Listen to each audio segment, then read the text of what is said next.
तो आरटीएच पर चल रहा घमासान आखिरकार खत्म हुआ। सरकार और निजी अस्पतालों के डॉक्टर्स के बीच वार्ता के बाद सहमति बनी और इसी के साथ आज से निजी क्षेत्र की चिकित्सा सेवाएं पटरी पर लौट आई हैं। सुबह 8 बजे से ही निजी अस्पतालों के ताले खुले हुए हैं। डॉक्टर्स के काम पर लौटने से मरीजों को काफी राहत मिली है। देखिए 18 दिन से प्राइवेट हॉस्पिटल्स बंद थे क्योंकि उनमें काम करने वाले तमाम डॉक्टर्स और स्टाफ जयपुर में प्रदर्शन कर रहे थे।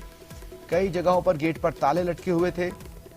जैसे ही समझौते की चाबी से हड़ताल खत्म हुई, इन अस्पतालों के गेटों पर लगे ताले की चाबियां भी जेबों से निकली और इन गेटों को खोला गया। इधर अगर कोटा की बात कर लें तो कोटा में आज सभी जो अस्पताल जिनके बाहर ताले लटक रहे थे वो खुल गए हैं। 18 दिन बाद ये स्थिति सामने आई है। अब लोगों की परेशानी दूर होगी क्योंकि सरकारी अस्पतालों में मरीजों की संख्या का काफी दबाव बढ़ गया था। अब वो एक बार फिर इवनली डिस्ट्रीब्यूट हो जाएगा।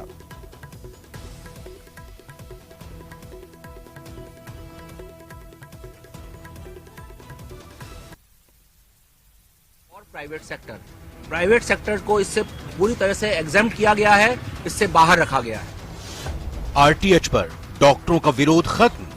डॉक्टरों ने सरकार के जो आरटीएच बिल है उसके समर्थन में अपना आंदोलन वापस ले लिया और सरकार के साथ उनका समझौता हो गया।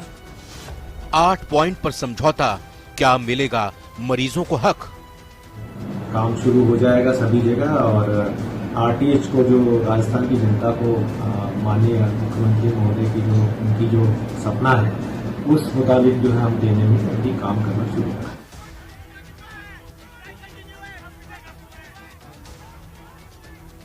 डॉक्टरों के प्रदेश व्यापी हड़ताल के खात्मे का इंतजार सभी को था। न सिर्फ ये हड़ताल गहलोत सरकार के लिए सिरदर्द बन रही थी, तो मरीज भी इस दिन के इंतजार में थे।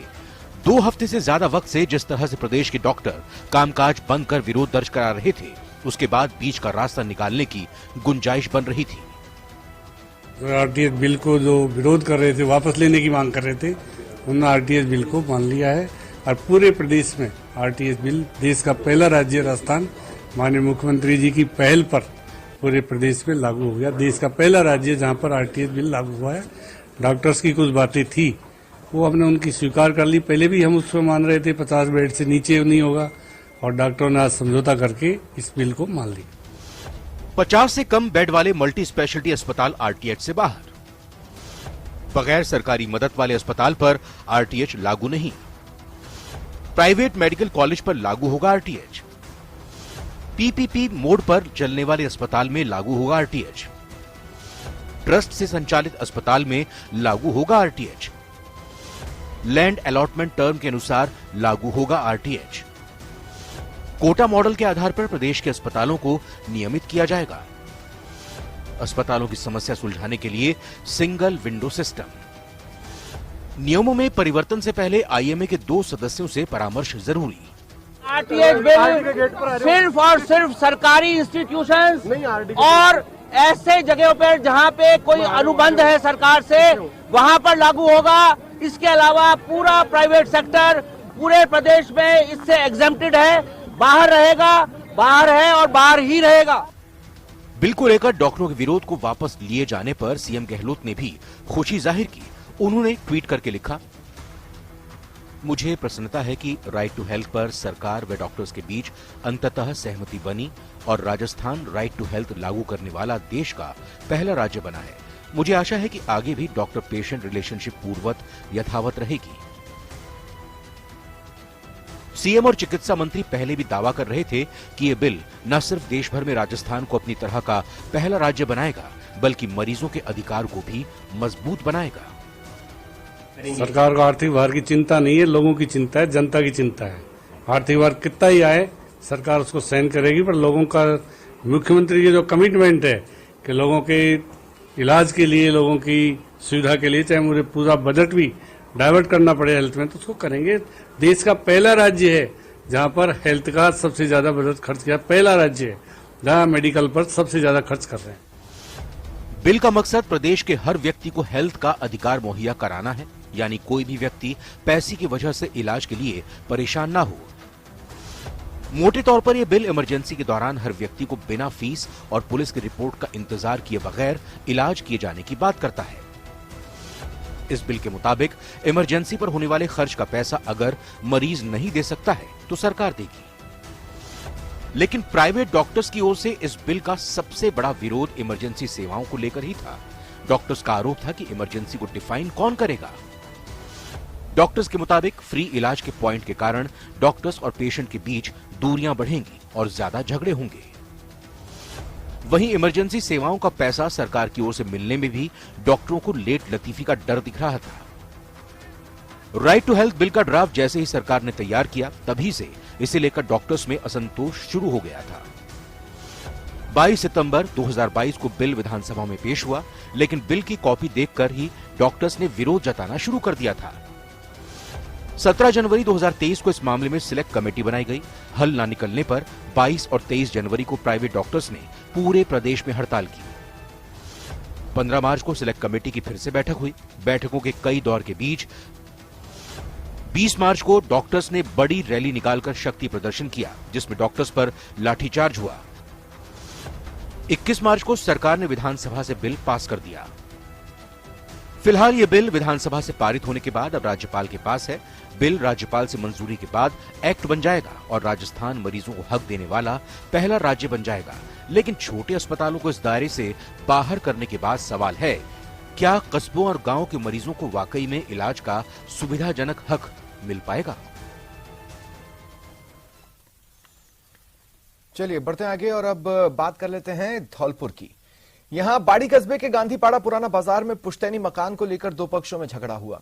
एक पक्ष के लोगों ने दूसरे पक्ष के घर पर हमला किया, लाठी डंडे बरसाए, पत्थरबाजी की।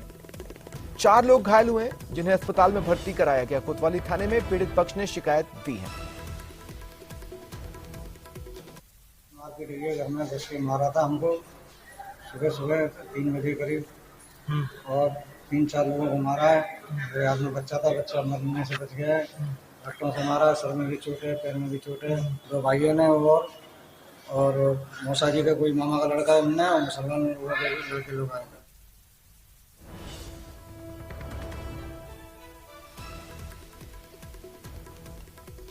ये बड़ी खबर है धौलपुर से, जहां पुश्तैनी मकान को लेकर चला आ रहा विवाद खूनी संघर्ष में बदलता चला गया। एक पक्ष के करीब 6 लोग दूसरे पक्ष के घर पर आते हैं, लाठी डंडों से हमला करते हैं और पत्थर बरसाते हैं। ज्यादा जानकारी के लिए बात करेंगे सहयोगी हरिवीर से।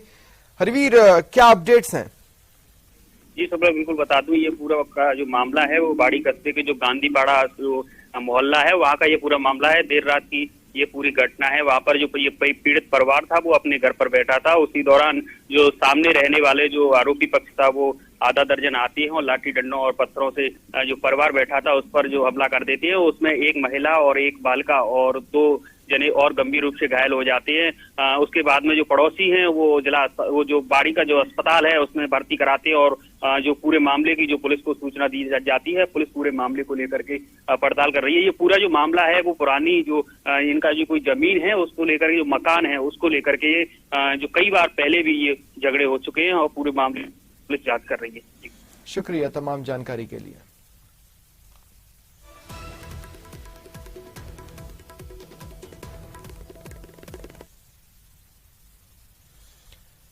अलवर के भिवाड़ी पुलिस को मिल रही ऑनलाइन ठगी की शिकायतों के बाद ताबड़तोड़ छापे मारे गए। आरोपी भाग निकले, लेकिन पुलिस ने करोड़ों के इलेक्ट्रॉनिक सामान जब्त किए। पुलिस ने बताया भिवाड़ी के नया गांव की वर्मा कॉलोनी में स्थित एक मकान और साहडोद रामपुर के खेतों में बनी एक कॉलोनी में बनाए गए 2 मकानों के अंदर यह सामान जब्त किया गया है। पुलिस ने मकानों को सील कर दिया। हमें एक सूचना मिला था जो नया गांव में कोई इस तरह का ऑनलाइन ठगी या लूट का सामान रखा हुआ है, और एक हमें व्हीकल नंबर भी प्राप्त हुआ था, जिसको सर्च में पुलिस टीम गई थी डीएसटी के साथ। मौके पे जब हम गए तो हमें एक घर में कुछ सामान मिला। फिर वहाँ पे लोकल ने बताया एक कोई जो अजरुद्दीन करके नाम है बंदा जो इस तरह के काम में लिप्त है। तो फिर हमने उसका एक घर का तलाशी लिया। उस तलाशी के बाद हमें पता लगा जो उसका और भी घर है जो रामपुरा गांव की साइड है। तो वहाँ पे हमने तलाशी लिया तो वहाँ पे हमें काफी भारी मात्रा में सामान बरामद हुआ। जैसे 49 LED TV, 9 air conditioner, 8 washing machine, geyser, RO और काफी इलेक्ट्रॉनिक का सामान हमें मौके से मिला, जिसको एक खबर बाड़मेर से। सदर थाना क्षेत्र में एक तेज रफ्तार स्कॉर्पियो पशु को बचाने के चक्कर में असंतुलित होकर पलट गई। स्कॉर्पियो सवार 3 युवकों की मौत हो गई। मौके पर पहुंचे लोगों ने सदर थाना पुलिस को सूचना दी। पुलिस ने तीनों ही शव कब्जे में लिए और मोर्चरी में रखवाए। हादसे के बाद बाड़मेर उपखंड अधिकारी पहुंचे मोर्चरी और हादसे की जानकारी ली।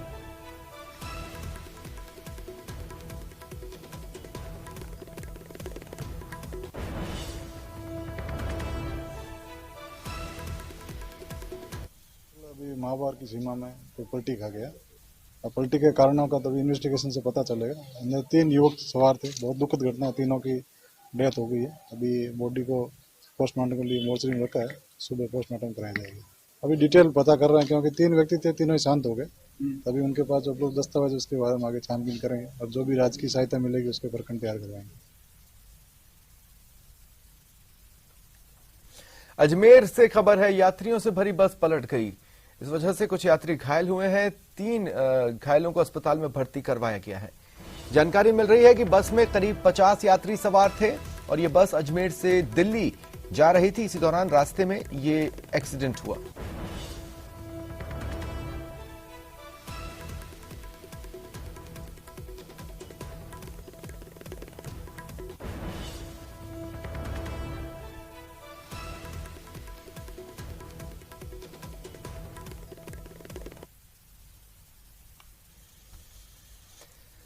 बढ़ेंगे आगे। खबर जालोर से। धानसा गांव की वाडू की नाड़ी में 2 झोपड़ियों में आग लग गई। 8 लाख नकदी, 15 तोला सोना, 1.5 किलो चांदी के गहने जल गए। 34 भेड़ भी आग की चपेट में आई और उनकी मौत हो गई। धानसा गांव से करीब 6 किलोमीटर दूर वाडू की नाड़ी के पास जेताराम और पिंटाराम दिवासी 2 भाइयों की ढाणी है। दोनों पशुपालन का काम करते हैं। ढाणी में अचानक आग लग गई, जिससे कीमती सामान जल गया। जानवरों की मौत हुई। उनके 2 बेटों की ढाणियां हैं। दोनों बेटे अपने खुद के खेत में ढाणियों से अलग अलग निवास रखते थे। दोनों बेटे पशुपालन का काम करते।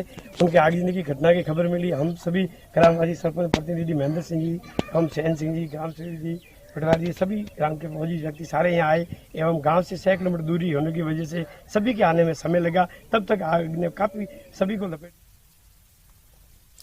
बाड़मेर जिले के चौटन का राजकीय चिकित्सालय उस समय यहां बड़ा हादसा होते होते टला जब बच्चों के वार्ड की छत भरभराकर गिर गई। गनीमत रही जिस समय छत गिरी। हॉस्पिटल के वार्ड में कोई बच्चा भर्ती नहीं था, अन्यथा बड़ा हादसा हो सकता था। तस्वीरों को देख आप अंदाजा लगा सकते हैं किस तरह से बड़ा हादसा टला है। हालांकि कुछ समय पहले ही चौटन के हॉस्पिटल के रखरखाव के लिए रिपेयरिंग हुई थी। लाखों रुपए खर्च हुए। रिपेयरिंग के कुछ समय बाद ही इस तरह से पेडियाट्रिक वार्ड में हादसा होना व्यवस्थाओं पर सवालिया निशान खड़ा करता है।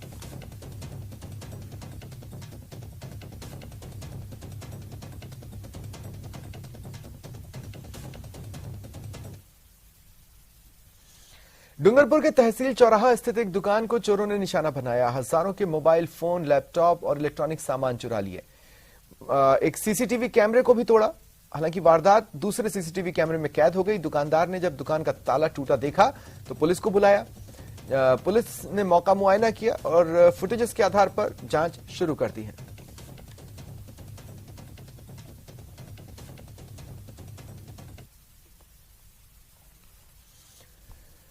लक्ष्यराज सिंह मेवाड़ इन दिनों अपने परिवार के साथ जैसलमेर यात्रा पर हैं। लक्ष्यराज सिंह ने जैसलमेर में तमाम पर्यटन स्थलों का भ्रमण किया। लक्ष्यराज सिंह ने स्थानीय गुणसार लोक कला संस्थान में लोक संगीत सीख रहे नन्हे मुन्ने कलाकारों से मुलाकात की। जैसलमेर यात्रा के दौरान यहां के पीले पत्थर की नक्काशी ने उन्हें काफी आकर्षित किया। उदयपुर के राजघराने से जनता के बीच तक पहुंचने वाले लक्ष्यराज सिंह मेवाड़ हमारे साथ है। जैसलमेर विजिट पर है। सर, अगर बात करें पर्यटन की तो उदयपुर काफी डेवलप जो है वो है और जैसलमेर अग्रसर है। क्या लगता है, क्या कुछ सोच है आपकी जैसलमेर को लेकर, क्योंकि आपके ग्रुप्स की होटल्स भी यहाँ पर है, यहाँ के नेचर से आप काफी रिलेट भी करते हैं आते जाते हैं? नहीं, सबसे पहली बात तो ये बड़ी खुशी हो रही है आज यहाँ जैसलमेर में उपस्थित होकर। जो गर्मजोशी से इस तरीके से लोगों ने जो है वो मुलाकात करी है, जो प्यार दिया है, वो वाकई में काबिल तारीफ है। और देखिए ये एक पर्यटन का क्षेत्र है, यहाँ पर बहुत कुछ देखने को, समझने को, सीखने को जो है वो मेरे को मिल रहा है। यहाँ पे खास तौर के ऊपर कला और संस्कृति को लेकर जिस तरीके से काम किया जा रहा है उसको लेकर जो है वो मैं बड़ा प्रसन्न हुआ। सुबह जो है वो मेरे एक संस्था के ऊपर भी मेरा जो है वो जाना हुआ, जिसको बख्श खान जी चलाते हैं, और बड़ा अच्छा लगा। छोटे छोटे बच्चे से लेके जो है वो बड़े बुजुर्ग जो है वो सारे के सारे जो थे वो वहां पर मौजूद थे। तो किस प्रकार से आज देखिए तीसरी पीढ़ी जो है वो अपनी पहली पीढ़ी को जो है वो सिखा रही है, बता रही है। तो इन सारी चीजों को देखकर और इन चीजों को पास में और करीब से जाकर समय गुजार कर जो है देखकर बहुत अच्छा लग रहा है। देखिए पर्यटन कहीं ना कहीं किसी न किसी चीज से आकर्षित होता है, और उसके अंदर मैं ये मानता हूँ, मेरी निजी सोच ये है कि संस्कृति और कला जो है वो इस चीज के ऊपर एक बहुत अहम भूमिका निभाती है। जैसे यहाँ पे अगर अपन कलाकारी देखें इस दीवार के ऊपर ही, तो वो देखिए कितनी खूबसूरत है। तो इन सारी चीजों को जब एक पर्यटन आता है, देखता है, सराहता है, तो लोगों का कहीं ना कहीं एक मनोबल जो है वो जरूर जो है वो बढ़ता है, एक ऊर्जा जो है वो उनको जो है वो ज्यादा मिलती है। और पर्यटन के माध्यम से इन सारी चीजों को, इसका रखरखाव अच्छी तरह से किया जा सकता है, इसका खर्चा पानी निकाला जा सकता है। बात करें जैसलमेर शहर और आसपास के इलाके, किस तरह टूरिज्म डेवलप हो रहा है, इतिहास जो राजस्थान का गौरवशाली इतिहास है उसको किस तरह लोग जो है अब आधुनिक तरह से कनेक्ट करें, उसके लिए क्या कुछ प्रोजेक्ट राजस्थान में लाने चाहिए आपको क्या? नहीं, जरूर। देखिए आज की तारीख के अंदर जो आजू बाजू के भी इलाके हैं, जैसलमेर स्वयं अगर हम लोग शहर के बीचों बीच भी देखें, जिस तरीके से काम हो रहे हैं वो बहुत ही खूबसूरत हो रहे हैं। और आज की तारीख में हम लोग भी ये मानते हैं कि जो लोग कहते हैं उदयपुर के पर्यटन को लेकर, तो पिताश्री ने, दादाश्री ने और हम सभी लोगों ने जो है इस चीज को बहुत ही मन से इस चीज को माना है कि किसी एक व्यक्ति का योगदान नहीं है, पूरा के पूरा शहर जो है वो कहीं ना कहीं जो है इससे कंधे से कंधे मिलाकर जब चलता है तब जाकर एक शहर जो है वो शहर बनता है। हनुमान जन्मोत्सव को लेकर भीलवाड़ा जिले के तमाम मंदिरों में तैयारियां जोरों पर हैं। भीलवाड़ा शहर के संकट मोचन हनुमान मंदिर में बीते 16 सालों से हर साल हनुमान जन्मोत्सव के अवसर पर केसर काजू कतली का भोग लगाया जाता है। 16 साल पहले इसकी शुरुआत 1000 किलो से हुई थी, अब 2500 किलो तक पहुंच चुकी है। तैयारियां जोरों पर हैं। करीब 35 कारीगरों द्वारा भगवान संकट मोचन हनुमान का यह विशाल भोग तैयार किया जाता है। हनुमान जन्म उत्सव नजदीक आ चुका है और उस जन्म उत्सव को मनाने के लिए भीलवाड़ा के मंदिरों में तैयारी चल रही है। आज हम बात कर रहे हैं संकट मोचन हनुमान मंदिर की, जहां पर राजस्थान का ऐसा पहला मंदिर है कि जहां पर काजू कतली, केसर से बनी हुई काजू कतली का भोग लगाया जाता है। जैसा कि आप पीछे देख सकते हैं कि लगातार जो यहाँ पे हलवाई हैं, जो कारीगर हैं, वो ये प्रसाद तैयार कर रहे हैं। इस प्रसाद को बनाने में 3 दिन लगते हैं और ये प्रसाद हनुमान जन्मोत्सव पे भगवान के भोग लगा के भक्तों को वितरण किया जाता है। जैसा आप देख सकते हैं कि यहाँ पे लाकर इसको इस कतली को ठंडा किया जाता है और उसके बाद इस केसर काजू कतली को काटा जाता है ताकि हनुमान जन्म उत्सव पर इसका भोग लगा के, बालाजी के भोग लगा के भक्तों को वितरण कर सके। संकट मोचन हनुमान मंदिर के महंत गुरुदेव बाबूगिरी जी हमारे साथ, आइए इनसे बात करते हैं। कब से ये प्रथा आपने चालू की 2500 किलो केसर काजू कतली? ये हम 16 साल से, हर साल 16 साल से भोग लगा रहे हैं हनुमान जी को। हर साल हनुमान जी को काजू कतली का ही भोग लगता है। हमने पहले शुरू में 1100 किलो से शुरू किया। जैसे जैसे भक्तों की जनसंख्या बढ़ती है वैसे वैसे हम भोजन के हिसाब से बढ़ाते रहते हैं। और एक दिन पहले हमारे यहाँ हनुमान जयंती की दो दिवसीय कार्यक्रम, एक दिन पहले भजन संध्या होती है, जिसमें बड़े बड़े सिंगर कलाकार अपनी प्रस्तुति देते हैं। इस काजू कतली में शक्कर भी डलती है। 12 से 1300 किलो काजू आता है, 1000 किलो शक्कर डलती है और 50 किलो घी लगता है और 30-35 कारीगरों द्वारा इस कार्य को संपन्न किया जाता है। 1100 किलो से इस काम को स्टार्ट किया था, फिर 1100 के बाद 1500 किया, 1500 से 2100 किया और 4-5 साल से कंटिन्यूअस 2500 किलो बनाए रहे। वीडियो जर्नलिस्ट अंकुर सनाटी के साथ राहुल कौशिक, न्यूज़ 18 भीलवाड़ा। फिलहाल इतना ही, नमस्कार।